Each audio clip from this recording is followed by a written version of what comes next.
আপনাদেরকে বীজ ব্যবসায়ী যারা আছে তাদেরকে সবাইকে একত্রিত করে আমরা একটু কীভাবে বীজ ব্যবসাটাকে আরও মানে এগিয়ে নিয়ে যাওয়া যায়, এটা আর কি টার্গেট করে আমরা এই আলোচনাটা করা। এখানে সামনে যেহেতু সামনে একটা বোর্ড দেখতে পাচ্ছেন, হাইব্রিড ধান ধানিগোল, সবাই কিন্তু এটাই খেয়াল করতেছেন, হয়তো বা ধানিগোল নিয়ে কথা বলতে আসছে, আমরা ধানিগোল নিয়ে কথা বলবো, এটা নিয়ে আর কি একটা উদ্দেশ্য নিয়ে আসছি। আসলে এরকম কিছু না, আমাদের উদ্দেশ্য হলো আপনারা বীজ ব্যবসায়ী, আমরা একটা কোম্পানির প্রতিনিধি। সো আমরা কোম্পানির প্রতিনিধি, ব্যবসা করি কাদের মাধ্যমে? বীজটা বিক্রি করে কাদের মাধ্যমে? আপনাদের মাধ্যমে, তাই তো? আপনাদেরকে বীজটা আমরা দিই, আপনাদের মাধ্যমে আমাদের সরাসরি কৃষক পর্যায়ে যায়।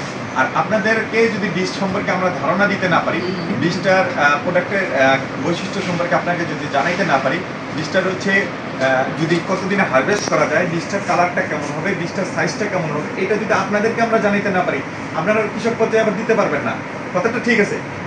যদি এরকমই হয়, এই প্রোগ্রামটা করার উদ্দেশ্য হচ্ছে আমাদের একটাই, যে আপনাদেরকে কিছু প্রোডাক্ট সম্পর্কে ধারণা দেওয়া, প্লাস হচ্ছে সামনে আমরা আমাদের যে ব্যবসাটা আছে সেই ব্যবসাটাকে কীভাবে বাড়াইতে পারি সেই উদ্দেশ্যে এই আলোচনা। আমি স্যারকে ধন্যবাদ জানাবো, আমাদেরকে এত ব্যস্ততার ভিতরে উনি আমাদের কাছে সময় দিয়েছেন। উনি হচ্ছে আমার চেয়ে অনেক নলেজ রাখেন, অভিজ্ঞতা আছে ওনার, উনি আমাদেরকে অনেক কিছু বিস্তারিত আলোচনা করবেন। আমি এর ভিতরে আপনাদেরকে কিছু মানে আমাকে যদি আপনারা রেসপন্স করেন তাহলে আমার জন্য একটু সুবিধা হবে, কারণ আমি চাচ্ছিলাম যে আপনাদের আলোচনাটা আমরা করবো দ্বিপাক্ষিক, অর্থাৎ আমরা বলবো আপনারা শুনি, আপনারা বলবেন আমরা শুনি, তাহলে উত্তর দিতে সুবিধা হবে।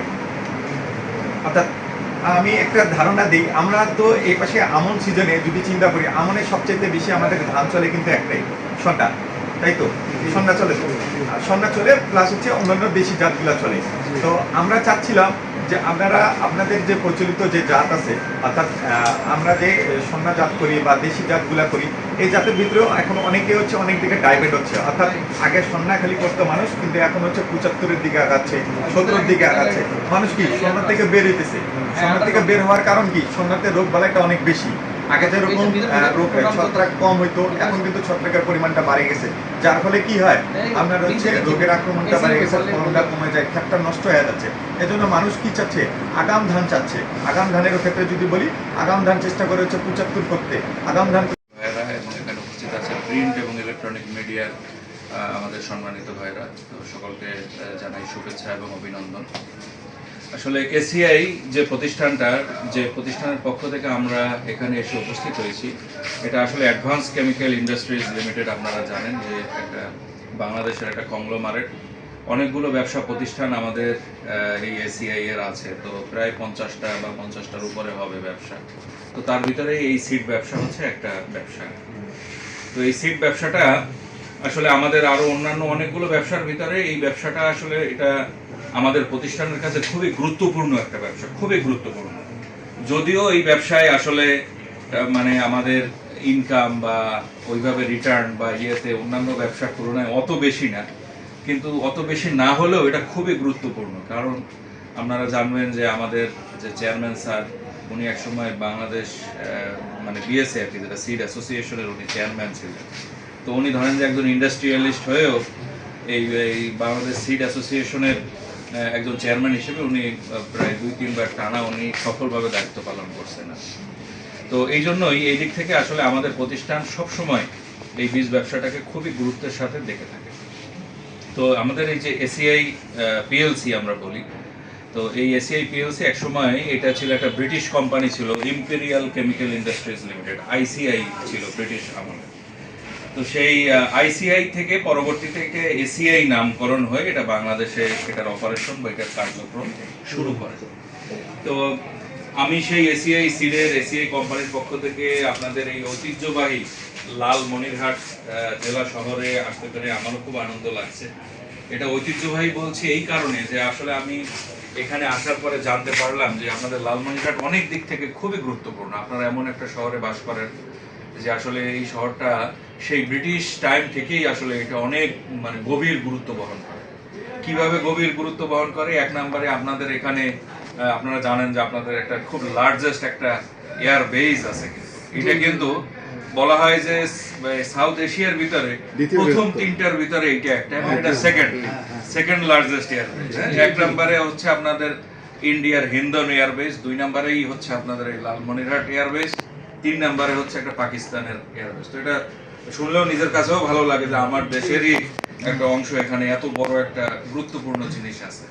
2 নম্বরে আপনাদের শহরে এখানে কি আছে, এখানে কিন্তু আপনাদের এখানে যে রেল স্টেশনটা, এটা কিন্তু খুবই গুরুত্বপূর্ণ। সেই ব্রিটিশ পিরিয়ড থেকে এই রেল নেটওয়ার্কটা পুরোপুরি মনে করেন যে আপনার ইন্ডিয়ার সাথে কানেকশন এবং অন্যান্য আদার্স সব দিক থেকে এইটা একটা অনেক বড় একটা কানেক্টিভিটির একটা বড় একটা হাব হিসেবে কিন্তু লালমনিরহাট এই উত্তরের জেলা হিসেবে কিন্তু খুবই মানে ওই সময় থেকেই সুপরিচিত। তো আপনারা হচ্ছেন সেই শহরের বাসিন্দা, তো এসে আর কি আমার কাছে মানে জিনিসগুলো যখন একটু জানলাম, শুনলাম, বুঝলাম, ভালো লাগলো আর কি।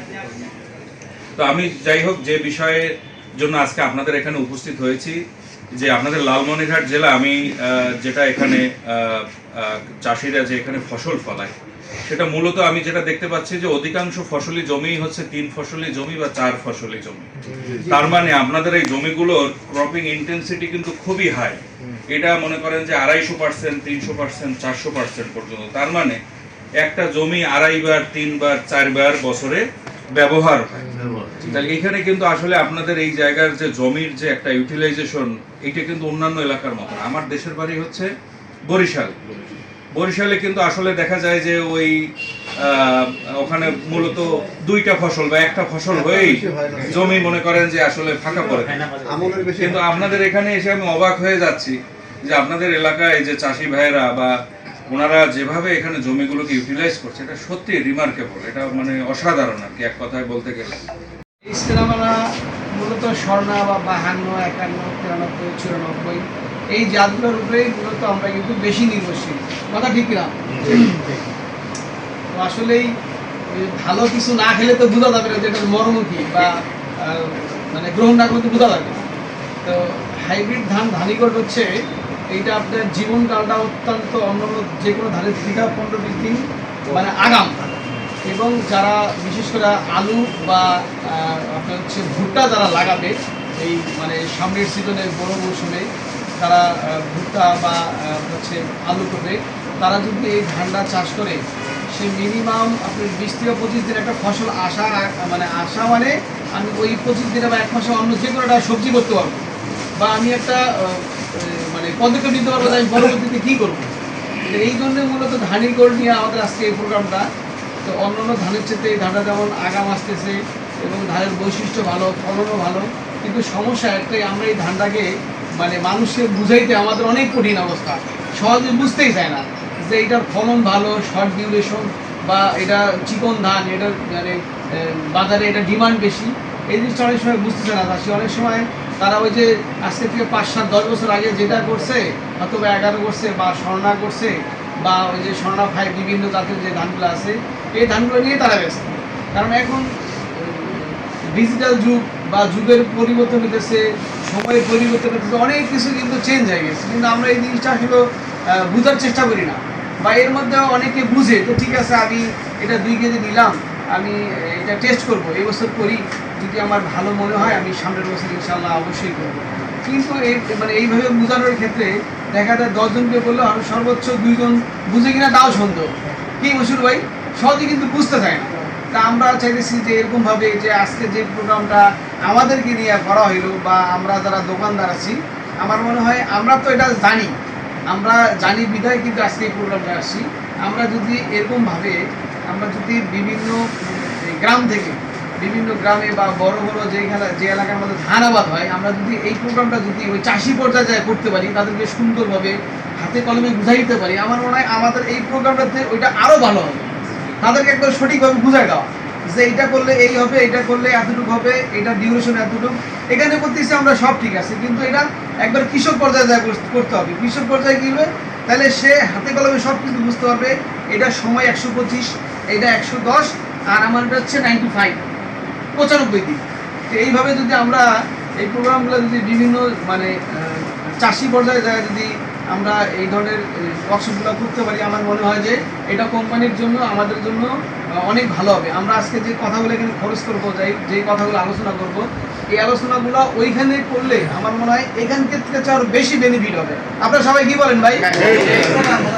এটা হচ্ছে মূল হচ্ছে আমাকে জানাইতে হবে আপনাকে মানে ইয়াতে যায়। কারণ একটা আমি ধরেন আজকে ব্যবসা করি, আমি ধরেন মূলত চলি কার সাথে, আমি কোম্পানির সাথে চলি, আমি মশুর ভাইয়ের সাথে চলি, মতিয়ার ভাইয়ের সাথে চলি, আমি হয়তোবা আতিয়ার ভাইয়ের সাথে চলি, কিন্তু যারা মূলত ধান বলেন, গম, ভুট্টা যে কোনো ফসলের চাষ করেন, আমরা কিন্তু ব্যবসা করি তৃতীয় শ্রেণীর লোকের সাথে। প্রথম দ্বিতীয়